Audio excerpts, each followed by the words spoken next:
clarify something in this video. We need regulation on the big pharmaceutical companies as well as the small pharmaceutical companies. And we have plenty of money to do so. We can raise taxes for the wealthy. We can even take some military spending because every single attack on America has been caused by the U.S. spending money on military. Yes, 9/11 was caused by military spending and military being sent to other countries. So, I'm not going to discuss that right now. Right now, I'm going to discuss this kratom drug. And I had to try it to see what it was about. My customers were asking about it as well. But I did it in the correct way. I went online and I ordered some full kratom leaf. I can still order from them if I want, but I don't. There's no purpose. There's no purpose for me. But what really made me think that I should figure out what the hell is going on is some teenagers were asking me about it all the time at my store that I run. And I was at 108 buying cigarettes for my roommate, and I watched a kid go to the register, buy one of the bags, what I thought was powder, because they always show the powder, but he popped out some type of capsules, about 20 of them, it says on the bag. It says 20 count because I looked at the bag later. And he swallowed all of them. Then he ripped out another bag and swallowed all those. I would be vomiting right then and there. How the fuck is this kid swallowing 40 pills? Then he goes on his way in his car, in his friend's car, and drives away. So I said, well, what the fuck is going on here? So I read online that it's perfectly safe to take a regular dose. So I don't want any powder or I don't want any pills. I'm a cup of coffee and a tea man, and this is a tea leaf.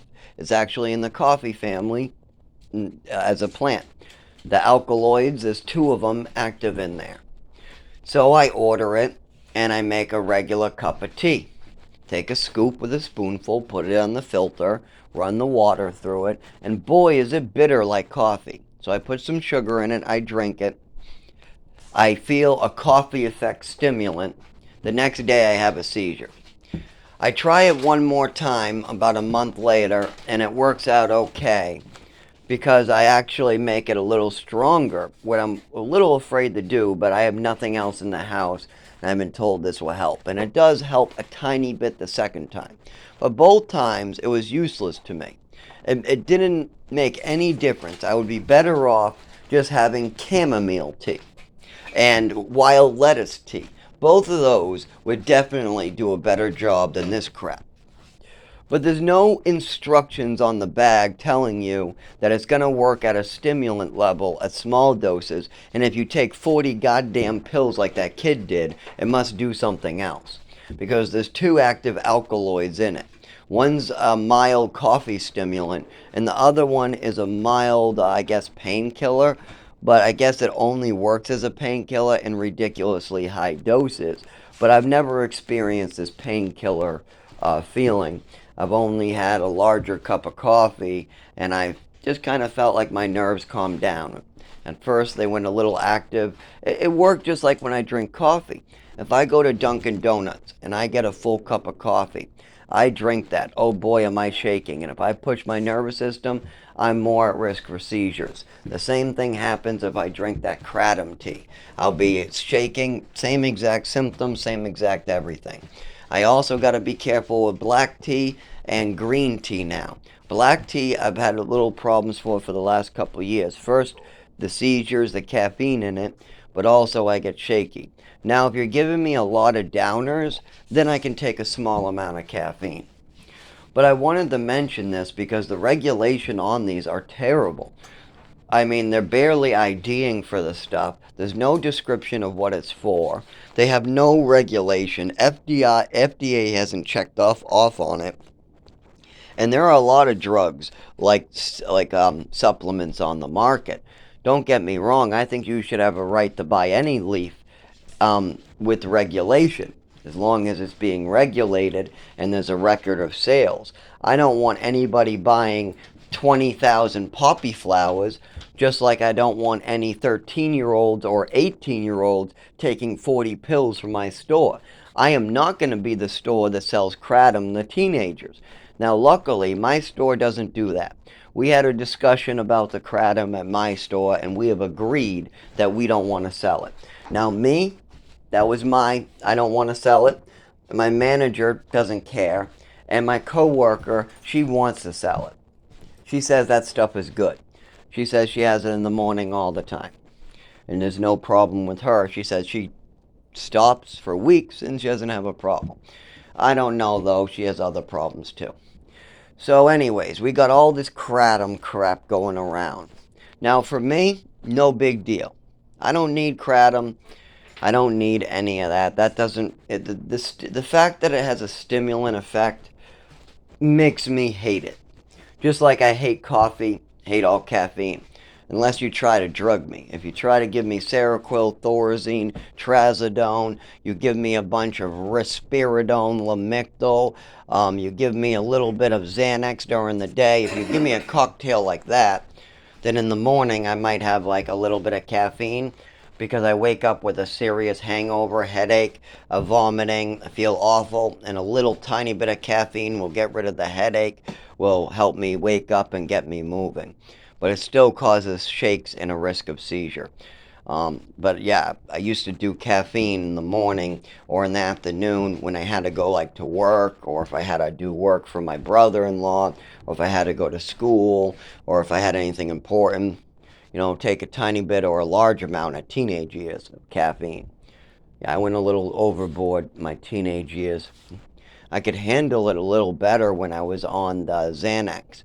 But when they dropped the Xanax, things got pretty bad with the up and downs. Plus, my mother passed away. And there's a lot of also medications. All those medications I mentioned, if you're wondering why I was on them, I was on them because my mother was telling stories to the doctor, telling them that I'm some evil child who's out of control. I'm stealing swimming medals. I'm out to get her. I'm up and down and up and down and up and down. And I'm self-harming by slicing open my shins. And I took a knife and sliced open the back of my heel. And I'm going around stealing swimming medals. And I'm a little liar. And I'm no good. And they don't know what's going on. And I have a learning disability. I can't read, write, and I'm so far behind because he's just so stupid that he can't even drive. This is the opinion that my mother and father is going with at the doctors. Meanwhile, why do I have a learning disability? Well, that usually happens when you're missing 4 years of education.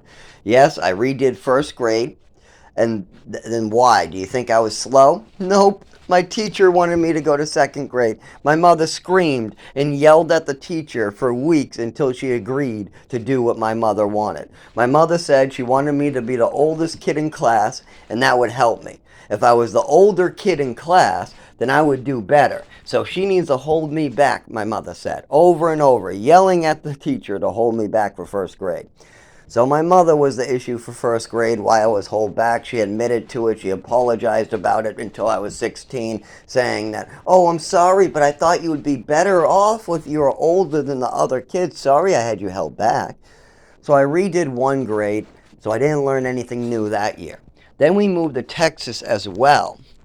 Now that means that I have to redo and get evaluated another grade. Eventually they evaluate me and I start catching up, and I'm caught up to all the other kids in my class. I'm all caught up. But then I moved to New Mexico and there are no education. That's improper English, see? There is no teacher, there is no classes, and the kids in this program called Via Santa Maria range from age 8 all the way up to about 14, 13. And there was only one teacher in the beginning for 3 months, and she didn't stay. So then we had somebody special who just met with me. We had somebody else, a man, come where we met with him once a week next door.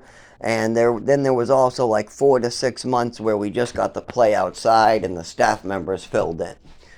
So obviously, that's not a proper education. After that, my mother tried to homeschool me. Right after I just missed out on all that education, my mother thinks that she's going to magically catch me up. obviously that just subtracts more of my education.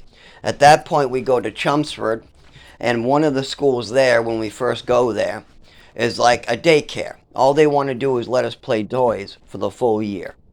So I miss a whole year there. So out of my whole childhood, I'm missing 4+ years of my education.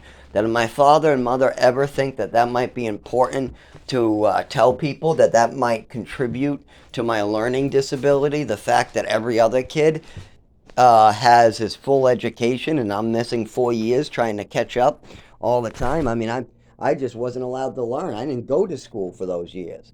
I missed those classes. I missed 4 years of classes. Very simple. So you got that going on as well. When you think of all this put together, it really makes a problem. I'm going to do a separate video.